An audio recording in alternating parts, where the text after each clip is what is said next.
The question and topic for tonight is, how are you spending your energy? Thinking of energy as a currency. Okay.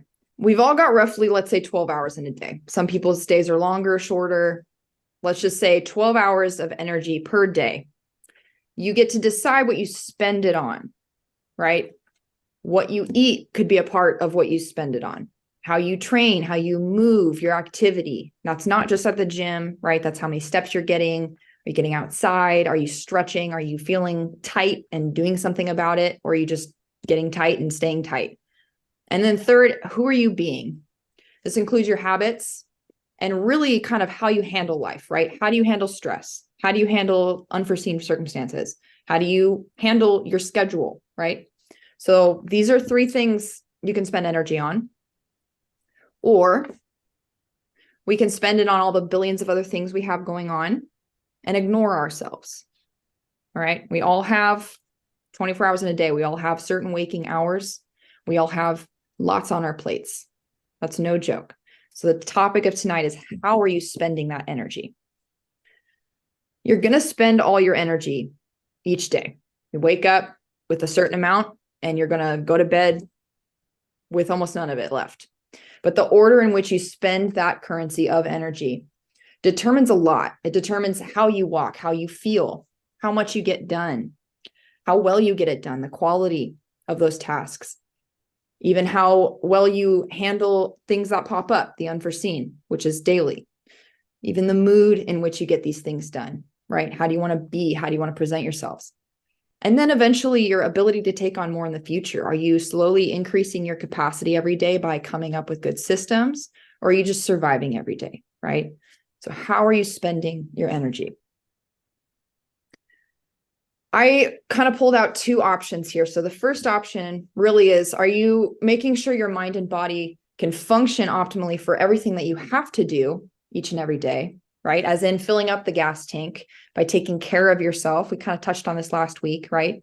Not thinking of it as selfish or inconvenient or in the way, but actually filling up the gas tank like you would to head out for a road trip. You're not going to head out with an empty gas tank. You're going to fill it up so you know you can make it. You can have all the capacity and energy, or at least do your best to set yourself up for that so that you can do everything in front of you. This isn't so cut and dry in life. It's not like we wake up, eat everything we need to for the day, drink everything we need to for the day, do all our movement, take all our breaths, handle our stress, and then go on autopilot.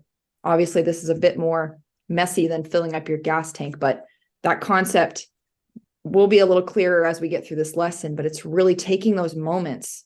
If you need to take a breath, take a breath. If you need a walk, take a walk. If you need to go eat lunch, go eat lunch. Give or take a few minutes here and there. It really should be our default to serve those needs, knowing that if we put them off, more often than not, we're going to end up here, which is what most people do, which comes from a servant heart. It comes from, a well-meaning heart, but it's neglecting and sacrificing the things you need and basically surviving each and every day. You're not filling up your tank. You're running on whatever you had left from yesterday, if anything, leads to burnout. We've all been here, right? We've all been here. And then important things fall off the table. You see our social lives, events, personal goals, whatever it is for you, the things that are not as essential fall off, and you can only have so much for the things that must happen, right? That's not a fun way to live. So it's a small shift, but it's everything. It's just a small shift in how you spend your energy, really in what order. One way of being, which you'll get familiar with that phrase and that term, is how you're being, who you're being. Are you the type of person who's being the top here in this example, kind of ignoring or neglecting or even just putting it off as a habit, the things that you need? Or are you not?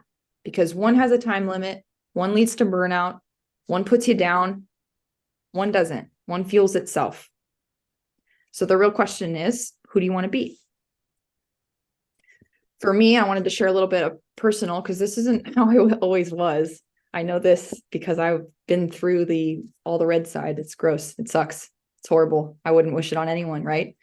But for me, when I spend what is truly a finite amount of energy, I call it my energy budget. I call it a bucket sometimes, but an energy budget on my mind and body and my spirit, as in filling up my gas tank and then going out into the day, then I notice I have a lot more capacity. And I notice over weeks and months and years that increases. And I'm doing things now that I would have only dreamed of doing 5-10 years ago, right? Because I've been at this so long. I have more capacity, I get more done, and I do it well. I'm more peaceful, I'm more joy-filled, I'm more enjoyable to be around, right? And I know, which is important to me, that I'm progressing rather than just waiting for the inevitable crash. On the contrary, I notice whenever I neglect myself or put things off, and focus only on the day, getting through, then all you do is get through, right? Your day flies by, you never have enough time. You're frantic, you're stressed, you're anxious, you're not fun to be around, you're moody, you're not your best self. And you end the day feeling behind or dreading tomorrow, which just sucks, right? So this is something I do to help me bring importance to the tiny little menial things we don't want to do, right? Feeding ourselves. What a crazy thing. Giving ourselves water, rest, movement, activity. So next time, one of those things, these little habits some of you guys are going through right now, Janae's been through it. You guys are on day 3 of the habit stack right now. Those little habits, they're so small. They're so small. You're going to wake up tomorrow. You're going to drink your water first thing or not, right? Teeny. But next time you're like, should I do this thing? Just ask yourself, is you taking that moment to serve your mind or your body going to move you forward or backwards? Is it going to make your day better or worse? And then just take action on that answer. Just like we said last week, go from knowing, once you know, do it immediately. Because the way you spend your energy each and every day is writing your story. It's creating your lifestyle right now. So make it a good one.